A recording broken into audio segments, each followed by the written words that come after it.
আমাদের মধ্যেও হয়তো এমন কিছু হয়েছে যেটা গত 15 বছর দেখেন আমরা কেউ কিন্তু নামলাম না।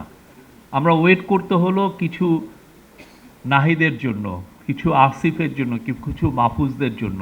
তারা আমাদেরকে নেতৃত্বে দিবে।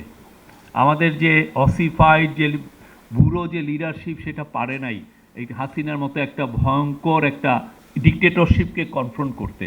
আমরা অনেকবার চেষ্টা করেছি, আপনাদের মনে আছে বারবার বড় বড় মিছিল হয়েছে নয়াপল্টনের সামনে বা পুরো ঢাকা জুড়ে, কিন্তু আমরা কেউ দাঁড়াতে পারিনি। একদিন হঠাৎ তরুণরা বললো যে আমরা দাঁড়াবো, এবং দেখেন তারপরে কিভাবে চেঞ্জ এসছে। ওরা কিচ্ছু করতে পারেনি এবং এমনইভাবে তারা চলে গেছে যে এখন দেখেন তার পুরো পলিটিক্যাল ক্যারিয়ার ইজ ওভার।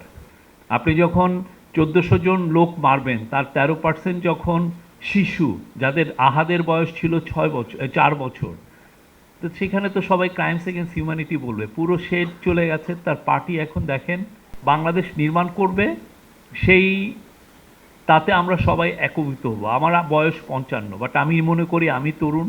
আপনারা সবাই তরুণদের যে এনার্জি নিয়ে এই উৎসবে জয়েন করেছেন, আমরা খুশি। এবং সামনে যাতে এই আপনাদের উদ্দীপনাটা, আপনাদের যে পার্টিসিপেশন পুরোটা থাকে, সেটা আমরা চাই।